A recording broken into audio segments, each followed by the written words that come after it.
I think it's one of the most powerful and impactful things that you can do as a leader in an organization is to have that coach. So again, with all leaders, you're going to go and read these different business books. You can participate in different group activities with other CEOs, like you talked about, but really to have this very frank conversation with somebody that can bring some perspective. Welcome to Grow Think Tank. This is the one and only place where you will get insight from the founders and the CEOs of the fastest growing privately held companies. I am the host. My name is Gene Hammett. I help leaders and their teams navigate the defining moments of their growth. Are you ready to grow? Coaching. You may think that as a leader, you don't need to be coached or you don't need to have a coach available to you as you navigate the day-to-day of your business. And maybe you don't, but try this on for size. Who do you go to when you have these difficult moments that you don't want to ask your executive team about some challenge or doubt you have in them? Who do you go to when you have big decisions that you have to make and you don't want the board to know about what's going on because you haven't truly understood how you think about this? Who do you talk to? Now, you may think that you have peers, you may have a mentor that you can talk to, but I have seen the value of a coach be astronomical for my growth of the company, but also the leadership of my team and where I'm going with the business. I have seen how I needed to shift and how I had to take ownership of my changes, my transformation as an individual. And that's one reason why I am a coach. In case you don't know, I ran a fast growing company for 9 years. And I got a coach that first or second year in that. And it was a very short-lived program. But Linda was my coach. And Linda was new to coaching, but she asked me one powerful question. That one question changed everything for me because I showed up every day more like a firefighter than a CEO. And I'm sharing this with you because Linda changed my life and my world at that moment. So she asked, who are your most profitable customers? And that changed everything for me because I didn't know the answer. I had to figure it out, and I had to create a new business to align with my most profitable customers that allowed me to reduce the problems and really increase the profits and growth of the business. That changed everything for me. So when I ended up losing everything 9 years later, which was 9 years from like today, roughly, I went back to Linda and I said, I want to coach others. I want to make others feel the way you made me feel through my journey as a leader. And she said, then great. And I started that journey and went and coach training and I got all this stuff. And now I've been doing it for 7+ years and it has changed my life. And it's what I live and breathe is to help people grow their business. But really who I am is I coach them to transform their leadership. Now, our guest today is Tony Whalen, and Tony is the CEO of Vision33. They're a technology company. They do a lot of services and some app development and things like that, do a lot of work with ERP systems, and I really wanted to dive into this. He's not in the Inc. 500, so I've kind of broken my promise to you guys of only interviewing Inc. 500, but I wanted to have Tony in the show because he talked about the value of coaching to him. And so that's what we talk about today is that value of coaching. And one of the things that's really interesting is Tony is not my client. This is not a commercial for me. This is truly just his experience with why he's had a coach after 16 years being a CEO and why he needed to continuously engage in someone in these vulnerable conversations that he wasn't getting anywhere else in the world.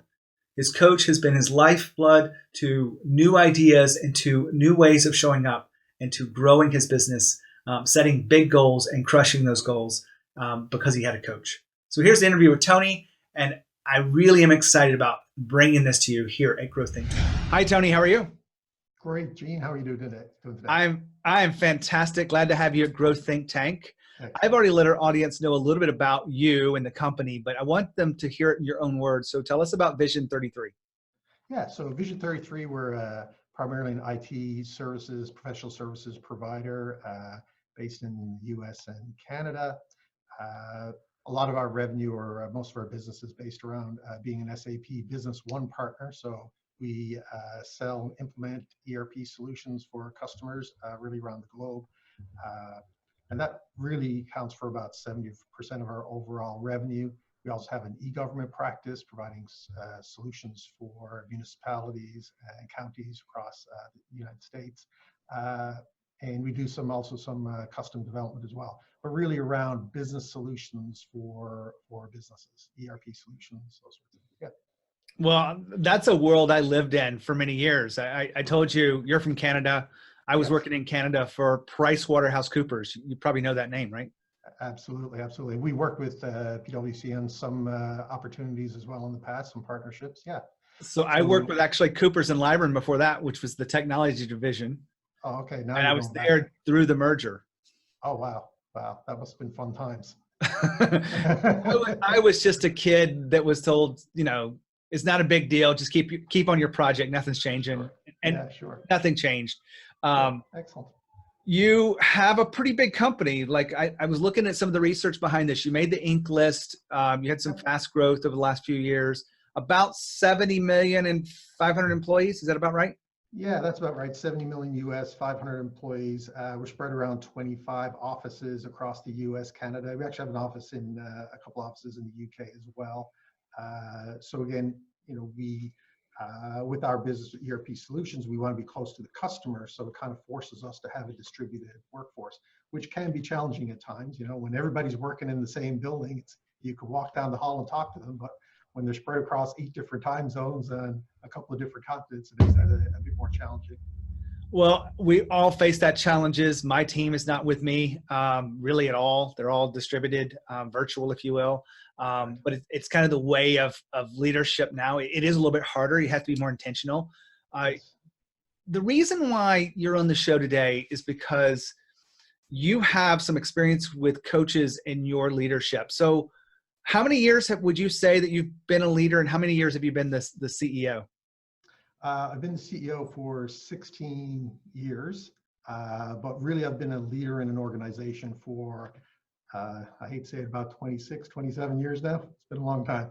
Well, 16 years as the CEO of a growing organization, some people would say, leadership doesn't change that much.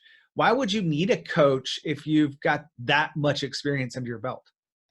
Well, you absolutely need a coach, because I think, it's once you do a job for so long, it's very easy to get into a rut. And, one of the reasons to have a coach is to actually keep you from getting in that rut and continue to, grow and expand the organization. When we started about 16 years ago, I took over as CEO. One of our core values that we established right from the get-go was that, this is going to be a growth-oriented organization. And so that was one of our key core values that's really going to drive the business. And so we started out focusing on that. And we actually, the first few years, we did actually pretty good. We grew from a couple of million. We were getting like 20, 30% growth and continue to grow. But you kind of get to those points through your growth curve where you're probably growing a little bit faster than the business has caught up with. So you kind of get into the mode of, okay, too much operational things, and you really need somebody there that's kind of that sitting on your shoulder telling you, hey, these are not the things that you should be doing anymore. You really have to step back from the business if you want to continue to grow. If you're happy with the business the size it is, no problem. Jump into the operational side and you can be happy, you can be very comfortable, you can have a great life. That's really not what our organization is all about. We still want to continue on this growth. This is why we're doing it. This is what keeps it exciting for us. And so really having that coach, remember how my CEO coach Joel, one of the first meetings I had with him, he was explaining what his job was, and he explained it as the PITA. So it's the pain in the ass. So I'm going to be the guy asking you the tough questions. I'm going to be the guy who's going to challenge you the way people inside the organization are not going to challenge you, which is great. It's refreshing. Sometimes it can be a bit aggravating, but that's what's required. Hold on for a second. Tony just talked about growth-oriented organization. He went into it with the intention of growing. Now, you're probably thinking to yourself, well, doesn't everybody want to grow? But not everyone has that intention. Maybe they think lifestyle business. Maybe they think, oh, I just want to get to this next customer. But when you look at your business and you really want to create growth, things start to change. You have to make different decisions. And as a coach, I've seen people that wanted to grow, but the way they operated, the way they were holding back the reins, the way they failed to empower people and for them to really take ownership. The business wasn't growing the way they wanted to. So they had to change and they had to shift as leaders. Now, I mention this to you because this is really an important, distinction about why you should have a coach, because someone really challenging you to about what you're really doing and the way you're really showing up is what will allow you to grow as a person, and that will allow the company to grow. Now, back to the interview with Tony. Well, I want to ask you, just from a context standpoint, how long have you been working with a coach? With this coach, about 8 years now, actually. And then before that, you had coaches, maybe? Yeah, I had coaches from time to time for like 1 to 2 years, different people in the organization. Absolutely. And you kind of have these different relationships throughout your career where, you have a coach for a while and you kind of pull what little gems of wisdom can you kind of pull from that person. Some coaches after a while, it's like, okay, you know what, I think our relationship is done. It's almost time to move on. But the one like Joel I have now is actually still very relevant to us and continue to move us forward. My guess is, if I just had to think about it, since I do a lot of coaching with people, and this is kind of an interesting conversation to me, the reason why he's been able to keep going is because he's challenged you and you've continued to grow through this. Absolutely. Can you challenge? And it's, we have some great conversations. So we'll start off, a typical conversation with Joel. He'll come and sit down and he asks me, so how's the family? And how are you personally, which is actually a very nice touch, but we get that out of the way pretty quickly. And then we have a discussion about, hey, what's going really well in the business? Where are we really knocking it out of the park? Where are we driving really good value for our customers? Where's the real growth opportunities happening in the organization? And we'll have a discussion through that for a few minutes. And then it'll go to, okay, so what's not working in the organization? What are you really getting bogged down on? And actually, it's good you kind of have that both sides of the business. And again, as he goes through, he's assessing basically, how long I'm talking about certain topics as a measure for where I should be spending my time and where I'm not spending my time. And then he'll go, so then he'll, after the meeting, he'll send me almost a summary of, okay, hey, these are the things we talked about. This is working really well. This is some challenges.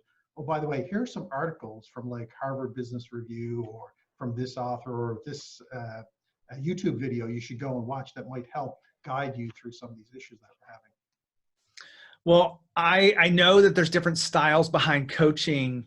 When you think about, a moment where you were, maybe frustrated or challenged and you have something really coming up, what was it and how did Joel, do you remember a key question that kind of activated a new perspective for yourself?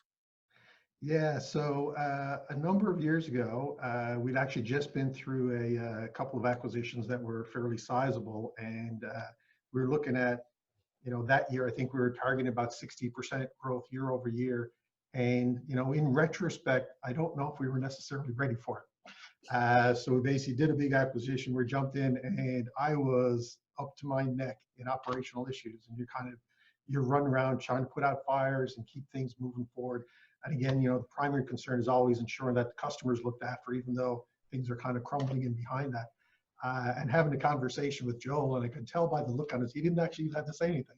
I could tell by the look on his face is that you're just not doing the right things. You really need to step back and think about not how you're going to solve this problem today, but how do you get out of this and basically put a plan, a scalable plan for the future.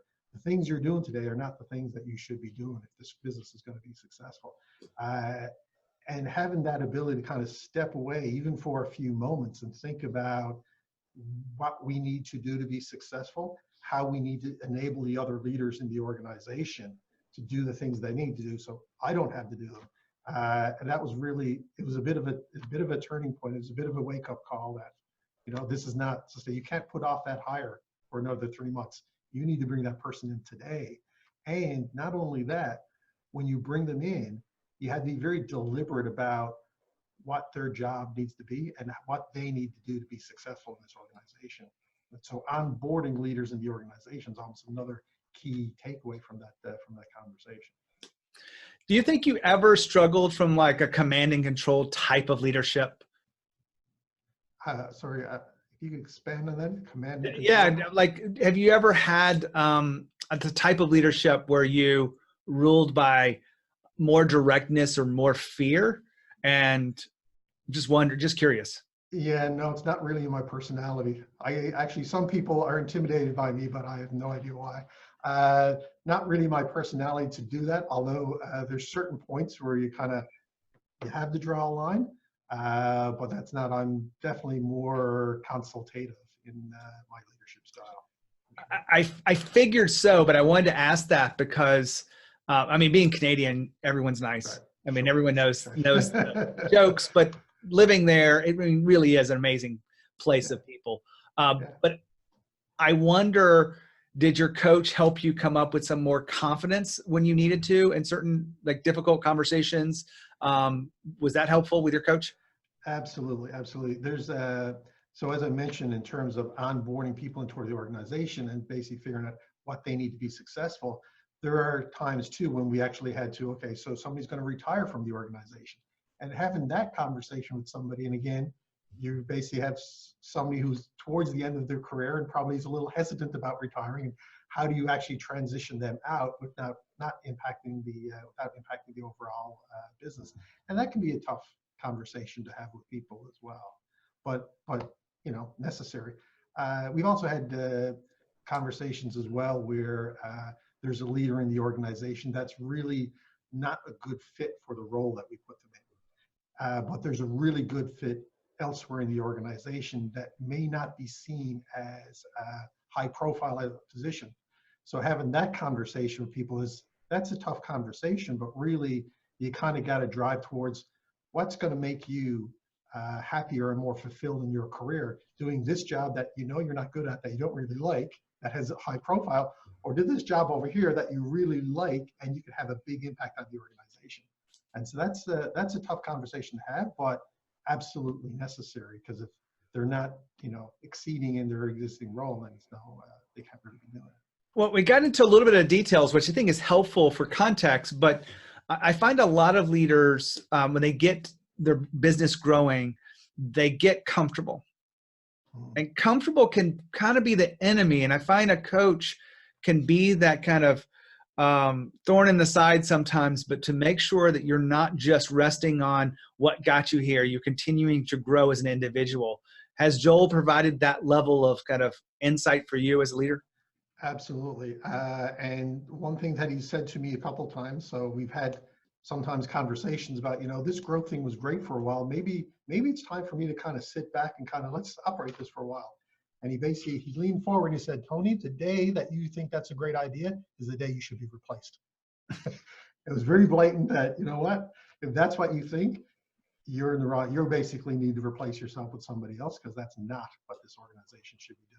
And it's very blatant. It's like, oh, okay, time to rethink that position, and okay, time to get back at it. And even though it can be uncomfortable at times, really, I mean, this is why we're here. This is basically why we're doing it. I don't want to get into the details of the numbers, but I'd love for you to describe how you see the value of coaching as a leader of 16 years and working with one coach for 8 years of that. What is that value? Invaluable. It's I don't pay our coach a lot of money. He's further along in his career, and he's not doing it actually as a revenue generating. So it's not really something where he's making a living from, because he has other sources of revenue. He's doing it because he absolutely loves it.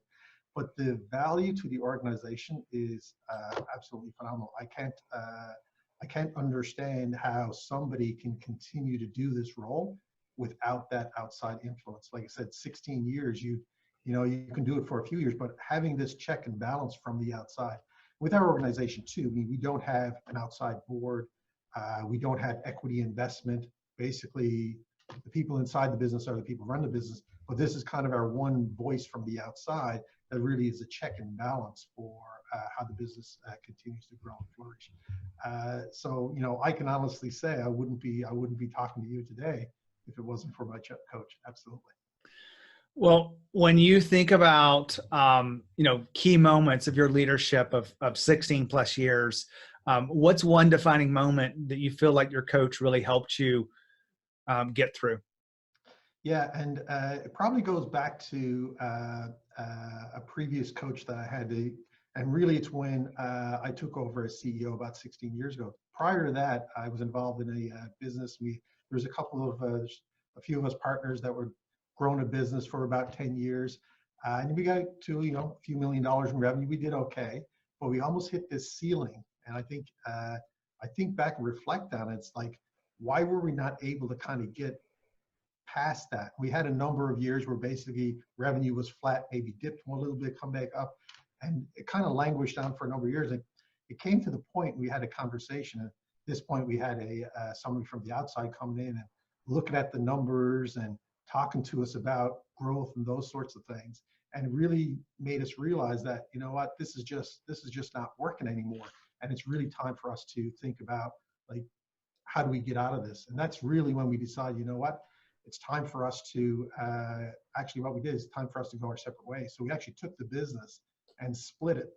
And so I ended up with an IT professional services. The other guys kind of went down the way and actually have been fairly successful as well. But then it's okay, now you're CEO, now you own this thing, now what are you gonna do? So again, kind of put me onto a book by Jim Collins called Good to Great, which I'm sure you read. Yeah. And really what we did is really took that book to heart in terms of the messages in it, and really used that as a template to actually grow the business going forward. So in terms of this whole growth, focus on driving value, not trying to be everything to everybody, but really focusing on key areas where we know we can be the best. And that was the defining moment that started this whole 16 years as CEO, and really started on that growth from that period. I mean, we started a couple $1,000,000. On a bad year, we'll do like 15 to 20% growth. On a good year, it's 70 to 80% growth. Consistently for 16 years, every single year we've been profitable. So we grew from 15 employees to 500 employees. So it's been a good run, and I'm just, we're not done yet either. By no stretch of the imagination, I mean, we continue to grow because it's been a lot of fun, and we hope to continue this trend in the future. So that realization of this whole stagnancy in the organization, and the coach that we had at the time really kind of pointing out that, this time for a wake-up call here. This just can't continue. Have you ever been a part of like a mentor, a group experience with other CEOs or other high-level leaders that you can think of, like a Vistage or EO or anything like that?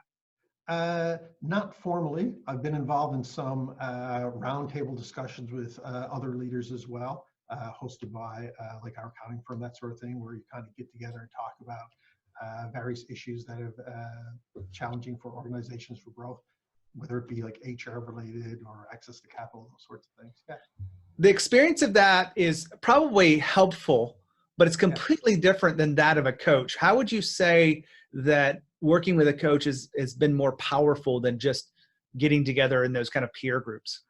Right. So getting again with your peer, there's a certain amount of ego that still sits in the room, right? So you kind of got to get past. And even in terms of being vulnerable and being completely open and honest, it's tough to do in a group, especially if there are peers or competitors or potential customers, those sorts of things. So you can't really, I don't think you can really be completely open and honest in that group as you can with the coach, because I think it's a very different relationship. It's almost a therapist type of relationship that's going on here that you really need to feed it, and you got to buy into it. I mean, one of the key things that I've done since I've been working with Joel is really being as open and honest as I can in terms of where my head is on that particular day. And I could be having a bad day and I kind of rant a little bit more, or maybe it's a good day, but just being completely open and honest, and that allows him to get a better picture and provide more guidance and better advice in terms of where we should go. Now, Tony just talked about the value of coaching. Now, I don't know where you are in your business, but let me just kind of give you some insight to what the value of coaching could be. I share with you my story about Linda coaching me for a few months in the very early stages of my business, and it was really profound. But I've had other coaches since then. And more recently, I have a coach that has challenged me to think about my business. And I've had that coach really, help me change perspective, let go of some of the things that I was holding on to that was keeping me stuck. And that has been all the difference. The value of coaching to me is priceless. when you want to grow and you want to be the leader that you know that you can be, and you're not playing full out like that, you really are missing everything. Because I feel more confidence, more courage in what I'm doing and how I serve. And I've had to do that because my clients want that too. So I've had to step up my own game. So the value of coaching for you is very much like the value of coaching for me. It is priceless. Now, how do you factor it? Well, one way you look at it, and the way I look at it with most of my clients, is we look at the value and the revenue of the company and the profitability of that company. Is it growing? Now, I don't know of any other coaches out there that are willing to put themselves on the line to look at the real growth factors of this. And I'm proud to say that every one of my clients that I've worked with on leadership and working on really growing their business have had tremendous impact. They're on the Inc. 5000 list. They're growing fast continuously, and they're continuing to add zeros to the end of their business. That is the value of coaching. So results matter. And if you have a coach that is not really tracking the results specifically in dollars and cents, then you are missing an opportunity, because I really think that you should have someone that understands growth and really is intentional about it the way you want to grow. Now back to the interview with Tony.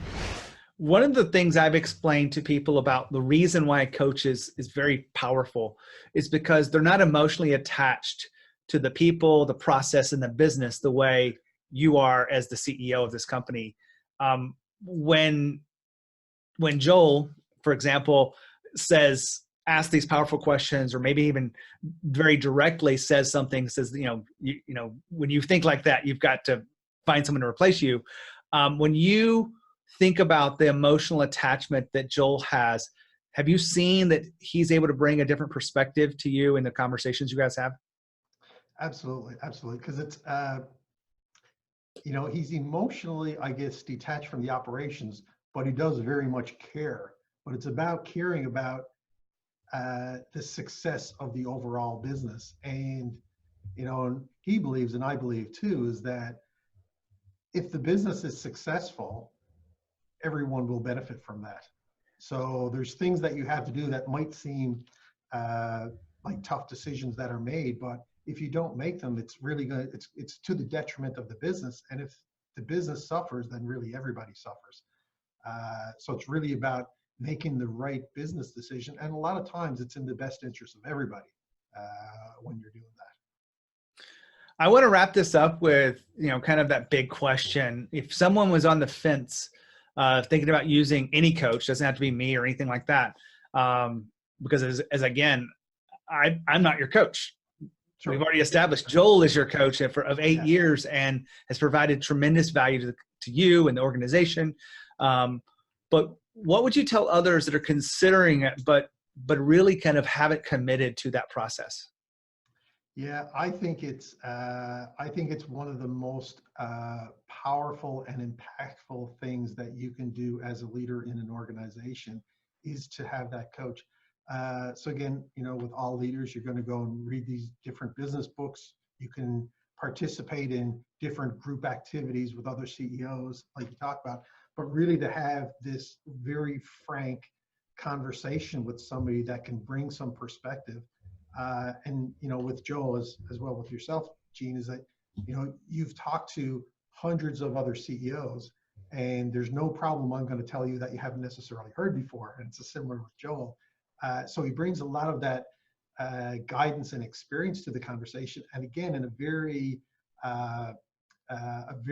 vulnerable and frank way. You can have that conversation and not be concerned about what other impacts it can have. And so really, having that open and honest communication really can drive to the heart of what the real issues are and how you actually move the organization forward. So I would very strongly recommend it. And, if even somebody's on the fence, you just try for a few meetings and just see how it goes. And I think if you hit the right dynamic and the right personalities, it can be huge. Absolutely. Well, I appreciate you being here on the Growth Think Tank, Tony. This was a little bit experiment of me to be able to share with you. You're not a client, and I wanted the real honest opinion. I'm a believer in coaching. That's one reason why I became a coach.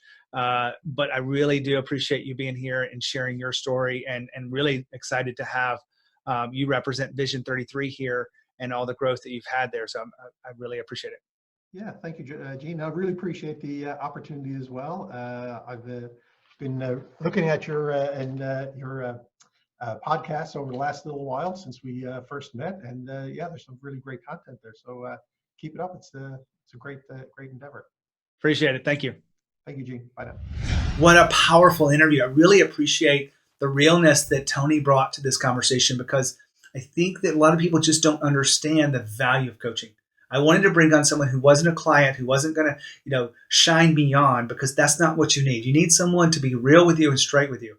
And some of the things that Tony saw as valuable perspectives that were gained through the coaching was exactly what I was hoping to get out of this. So hopefully you are rethinking, do you need a coach? Or maybe you need a new coach to help you really grow beyond where you are now, because sometimes it's time to move on.